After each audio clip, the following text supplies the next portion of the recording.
Hello, salam alaikum, bienvenue dans cette nouvelle vidéo. On va voir comment transformer une activité quotidienne en un moment fun Montessori et surtout spiritualité. Ensemble, on va faire le lien entre des gestes simples du lavage de vaisselle et la purification du cœur. Je vous propose aussi de présenter cette activité à votre enfant, d'abord en français puis en arabe, soit dans une même présentation, soit dans deux présentations différentes.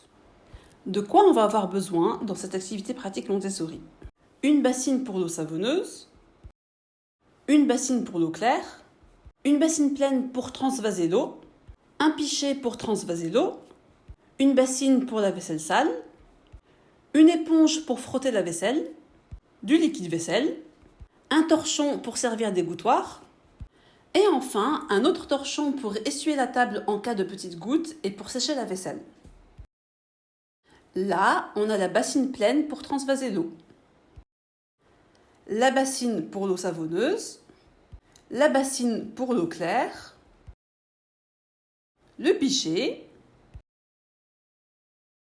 la bassine avec la vaisselle sale, le liquide vaisselle, l'éponge, les torchons.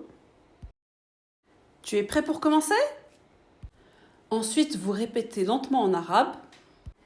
هنا لدينا الطاسة المملوء لصب الماء. الطاسة للماء بالصابون. الطاسة للماء النظيفة. الإبريق. الصحون الملتصقة. سائل التنظيف. الإسفنجة. المناشف. هل أنت جاهز لنبدأ؟ Montrez à votre enfant comment remplir les bassines avec le pichet. Ça va l'aider à exercer sa motricité, mais aussi à se familiariser avec le matériel. Dites à l'enfant, tiens le pichet doucement et verse dans la bassine. Très bien. Maintenant, répétez lentement en arabe. امسك الإبريق برفق وصب الماء في الطست. أحسنت. Maintenant, montrez à l'enfant comment frotter doucement la vaisselle avec l'éponge dans l'eau savonneuse. On va associer ce geste au dhikr. Dites à l'enfant, « Oh, quand je lave cette tasse, ça me fait penser à quand je lave mon cœur avec Subhanallah. » On répète Subhanallah ensemble?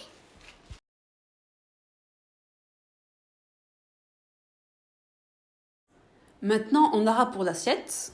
« Oh, عندما أنظف هذا الصحن أتذكر كيف أغسل قلبي بقول سبحان الله. هل نكرر سبحان الله معا؟ Dites à l'enfant, oh, quand je rince cette assiette, ça me fait penser à quand je purifie mon cœur avec Alhamdulillah. On répète Alhamdulillah ensemble? Maintenant, on arabe pour la tasse. Oh, عندما أشطف هذا الفنجان أتذكر كيف أطهر قلبي بالحمد لله. هل نكرر الحمد لله معا؟ Maintenant, montrez à l'enfant comment déposer la vaisselle délicatement sur le torchon pour y goûter, sécher la vaisselle avec un torchon et essuyer doucement la table s'il y a des gouttes. Dites à l'enfant, quand j'essuie la vaisselle et qu'elle brille comme ça, je pense à l'unicité et à la grandeur d'Allah. La ilaha illallah, Allahu Akbar. On répète La ilaha illallah, Allahu Akbar ensemble? عندما أمسح الصحون وتلمع هكذا أفكر في توحيد وعظمة الله. لا إله إلا الله الله أكبر. هل نكرر لا إله إلا الله الله أكبر معا؟ Et voilà, une simple activité de vie pratique qui peut devenir un moment de motricité, d'autonomie et surtout de spiritualité partagée. N'hésitez pas à encourager votre enfant. Laissez-le explorer et apprécier pleinement ces petits instants de complicité du quotidien. Alors, si vous avez aimé cette vidéo, n'hésitez pas à commenter, liker, partager. Dites-moi en commentaire ce que vous avez le plus apprécié et dites-moi aussi si vous voulez que je vous propose d'autres vidéos, activités dans ce style-là.